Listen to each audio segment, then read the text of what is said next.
The sun bled red over the Texas plains in 1866, painting the horizon with a promise that felt like a lie to Clara. Each dawn, she stole moments before the world woke, her charcoal pencil scratching against a tattered notebook hidden beneath her thin mattress. Her sketches were her rebellion, fields stretching free, skies unshackled, a world where she wasn't bound to the brutal will of Elias Hawthorne, the rancher who owned her body but never her soul. Clara's heart raced as she drew, fear mingling with defiance. One wrong move, one prying eye, and the whip would sing again. Yet in those fleeting strokes, she felt alive, human, not the property listed in Hawthorne's cold ledger. Purchase price $800. Acquired April 1867. Current value $1. Dusturi. Clara's days at the Hawthorne Ranch were a grind of labor and dread.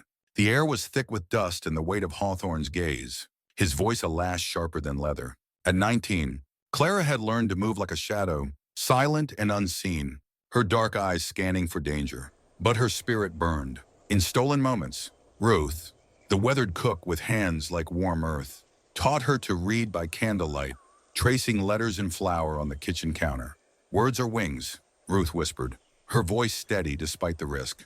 They can't chain your mind. Clara clung to those lessons, her heart swelling with a fragile hope she barely dared to name. The ranch was a kingdom of order, every surface polished, every fence mended, all to feed Hawthorne's pride. Clara dusted his study daily, her fingers brushing past portraits of his ancestors, hard-eyed men who'd built their wealth on stolen lives. A single photograph stood out.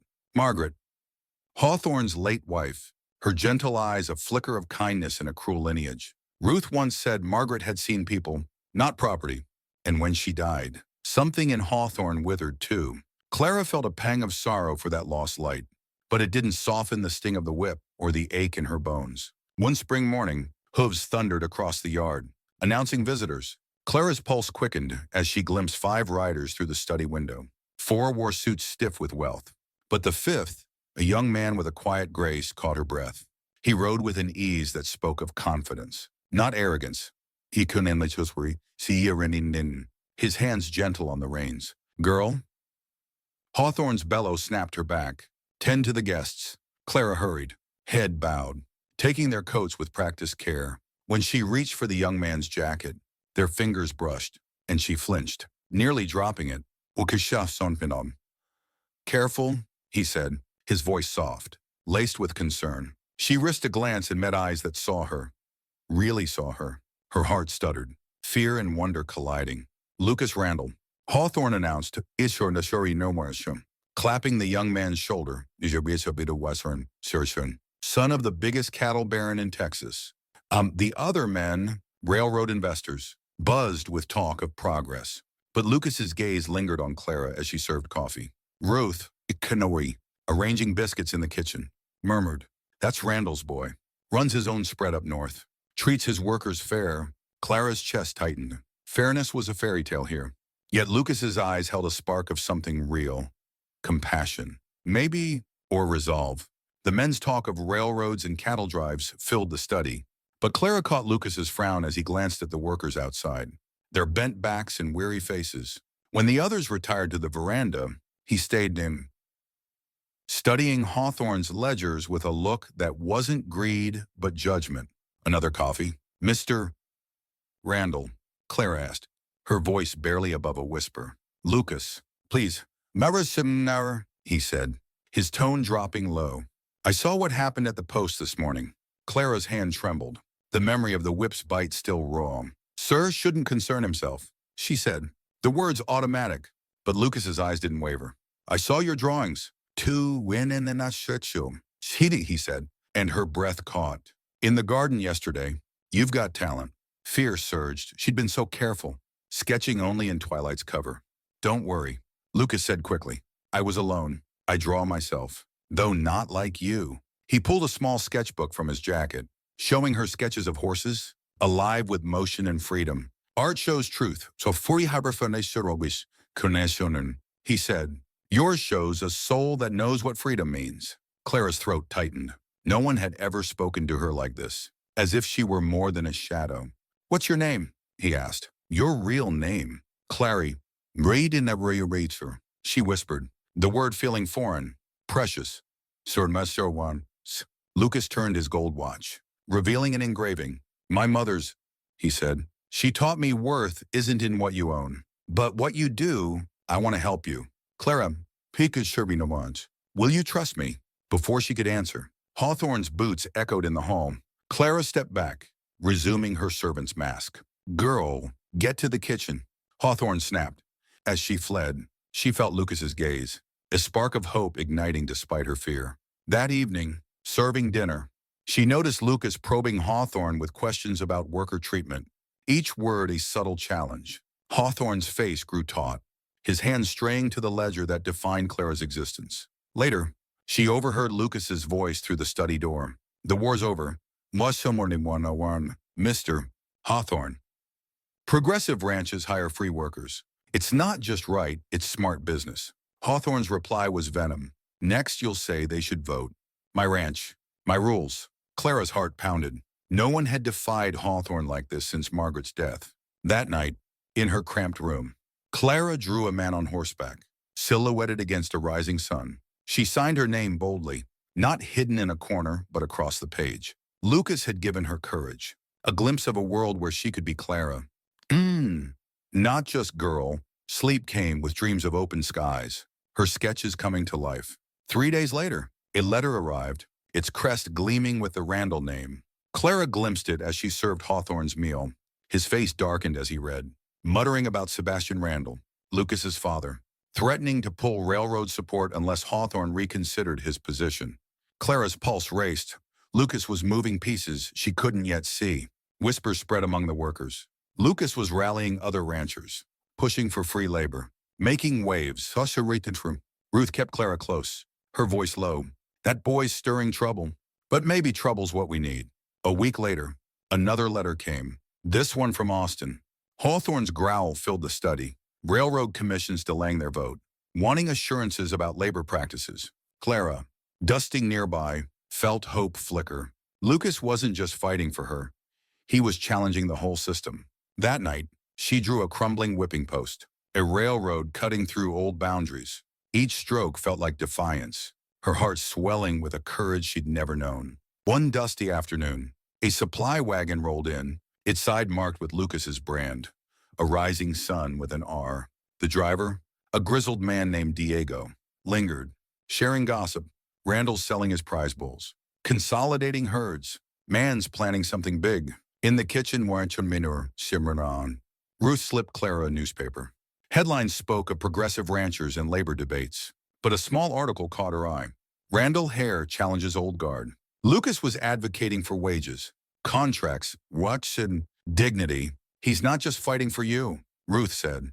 You're a symbol now. Sure to worse. That evening, Hawthorne hosted neighboring ranchers, their talk heavy with fear of change. Randall's stirring trouble, ungrowled. Workers thinking they deserve rights. A younger rancher hesitated. Maybe he's right. Labor's scarce, someone. Second, Hawthorne's fist slammed the table. Replace any man who steps out of line. That's how it's done. Clara. Clearing plates, saw doubt in the young rancher's eyes, a crack in the old order. One morning, a charcoal drawing appeared on Clara's windowsill, a mare and foal, gazing toward distant mountains. Lucas's style was unmistakable, the lines brimming with emotion. Protection, oh, promise, freedom. Clara's fingers trembled as she traced them, her heart soaring. Ruth whispered later, he was here last night, talking with Sam by the stables. Didn't risk the house. Hawthorne's got eyes everywhere. Clara nodded. Her sketchbook nearly seized days before by one of Hawthorne's new men. Hard-eyed strangers who watched her every move. I'm still. She drew a stallion breaking free, signing it boldly. She slipped it to Diego's wagon, a silent message to Lucas. Frinin on him. 3 days later, another sketch arrived, her stallion, now running with others, a herd unstoppable. Lucas had woven her vision into his, a symbol of collective freedom. Through Ruth's whispers, Clara learned Lucas was sheltering escaped slaves, teaching them skills, building a new Texas. Her drawings grew bolder, scenes of justice, dignity, hope, hidden beneath her floorboards like seeds waiting for spring. But danger loomed. One morning, Her windowsill held only ashes. A watchdog had burned Lucas's latest sketch. Clara's stomach churned. But she drew that night, her boldest yet, herself, standing tall. Broken chains at her feet, Lucas watching proudly. This art wasn't for sharing, it was for claiming her truth. Dawn broke red the day their escape failed. Clara, and others crept toward a waiting wagon. A fire in the pasture as cover, but betrayal struck an ambush at the creek. Hawthorne's men dragged them back, Clara's lip bleeding from a blow. To the post. Hawthorne ordered, his voice ice. Everyone sees what happens to thieves. Clara's knees hit the dust, despair clawing her chest. Ruth stepped forward, pleading, only to be struck down. Then Lucas's voice cut through.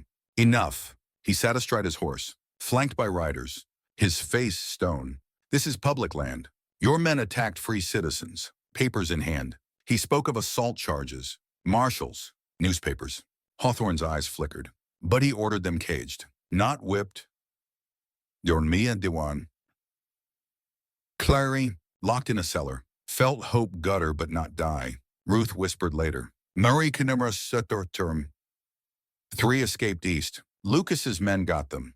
This was a test. He knows who's loyal now. 2 weeks later, Lucas returned, laying a deck of ivory cards on Hawthorne's desk. 1 game. He said, winner takes all. My 2. 0-0 cattle and water rights for Clara's freedom. Clara will erase her Wadsworth. Dusting nearby, nearly dropped her feather duster. The sum was staggering. Her worth transformed into a fortune. Hawthorne's eyes gleamed, sensing weakness. 1 game, Emion. He agreed. 5-card draw. 2 days from now, Lucas's condition was firm. Clara stays unharmed. That night, Ruth smuggled Clara a candle and paper. Write your dreams, she urged. Clara's hands shook. Ride horses. Draw openly. Use my name. See the ocean. Ruth revealed Lucas's plan. A poker reputation built to ensure a public, legal win. Diego's wagon brought a single card. The Ace of Hearts. Lucas's note reading. Some games are won before the first card. The game night was electric. Judge Carver presided. 3 ranchers as witnesses. Clara serving drinks.